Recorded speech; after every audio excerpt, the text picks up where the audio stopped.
On the verge of ending my life just after D-Day, I turned my life around. Janine, my wayward wife, and I were together for 6 years and married in December of 2019. I was committed to rebuilding my business after a vicious and nasty divorce battle that lasted for 7 years with my first wife of 20 years. Throughout 2019, I was so engulfed with the business and stresses of the aftermath of the property disputes with my first wife. I had become obese at 112 kilograms and 165 centimeters height. In September of 2019, I booked a holiday for Janine and I to go to Thailand, Rome, and then Istanbul as our final destination. Whilst in Istanbul, the inevitable happened and I suffered a minor stroke. Janine acted quickly. I ended up in hospital, and after blood tests, the doctor gave me an absolute tongue lashing. "You're lucky to be alive. With what you've eaten, you could have fed a whole third world country," he said. It was then I learned I had type 2 diabetes, 276 milligrams divided by DL, high cholesterol 8.9 ml/liter, and blood pressure of 170/90. "You're a walking lollipop covered in fat and batter," the doctor said whilst continuing to berate me. I also had a tear in the aortic valve of my heart, and the hospital could not operate until my sugar levels were brought back to moderate levels. After returning back home, I then started to lose my eyesight as a direct result of the extreme diabetes levels. Janine was genuinely stressed and was determined to assist me with my recovery and weight loss regime. Janine walked every night with me, drastically changed my diet, and joined the local gym with me as a show of her continued support. By December of that same year, my weight had come down to 93 kilograms and we then married. So far, Janine sounds like the perfect woman, right? 2020, the COVID pandemic hit, and my business had a drop of 70% in revenue. During lockdown, I commenced extensive renovations to the offices, all of which I did myself to save on labor costs. Janine, for most part, was with me helping with the renovations and continued to manage skeleton rostering and daily office duties. June 18th was D-Day.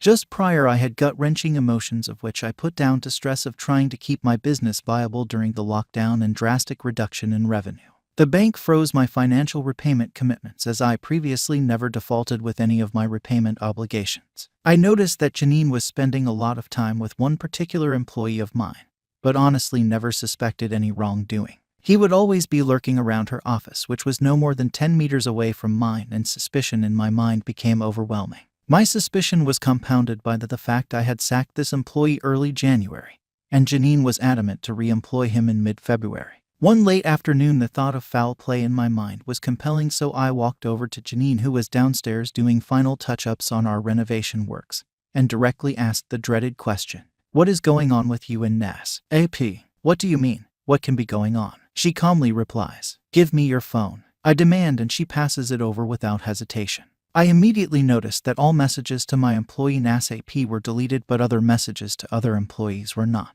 I asked why messages to Nas AP in particular were deleted, to which she calmly replies, "I delete all the older messages with everyone." I took her phone back into my office and very quickly determined that that was lie. No other messages on WhatsApp to any other employee had been deleted. I then messaged Nas on WhatsApp pretending to be Janine. I decided to throw shit on the wall to see if any of it stuck. "Nas, my phone went down and I can't recover the photos I sent you," I wrote. "I can see Nas AP now online on WhatsApp but not responding." Now, Nas AP is not the sharpest tool in the shed and borderline autistic due to his parents being first cousin. No reply. "Nas," I persisted, "can you resend me the photos I sent, as I can't fully recover my phone?" Online. No reply. Now you're probably thinking what I was at that time. If there are no photos sent, his immediate reply would be to ask which photos. I then called him from Janine's phone. "I know everything, you motherfucker," I blurted. "Come to the office now to see me." Reluctantly, he eventually did come with his brother. In my mind, if there was nothing going on, his immediate reply would be that it's out of work hours and whatever is the issue he can sort out the following morning. As soon as he came in, I led him to the upstairs boardroom. "Give me your phone," I demanded. "Ivan, there's nothing going on with me and your wife," he pleaded. "I didn't ask if anything was going on with you and my wife," I replied. He confidently handed me his phone, unlocked, and I immediately went into his WhatsApp. Sure enough, all messages between him and Janine were deleted, but no other of his contacts' messages were deleted.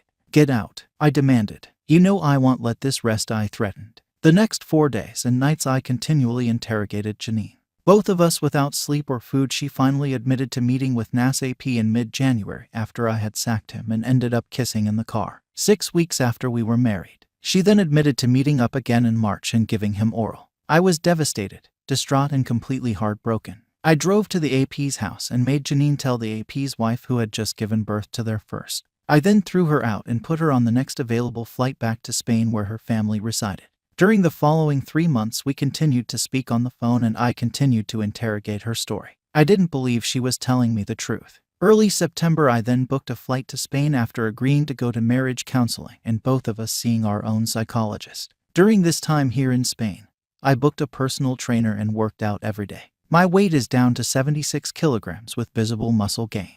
I'm no longer the obese motherfucker that she flipped for my employee. Janine was diagnosed with BPD, borderline personality disorder, and it ended up that I had mild narcissistic traits. I knew that there was more and became obsessed with knowing all the details. Janine is extremely regretful and is now in depression. Her psychologist explained that she didn't do it for the sex, but for the constant attention she was getting from her AP.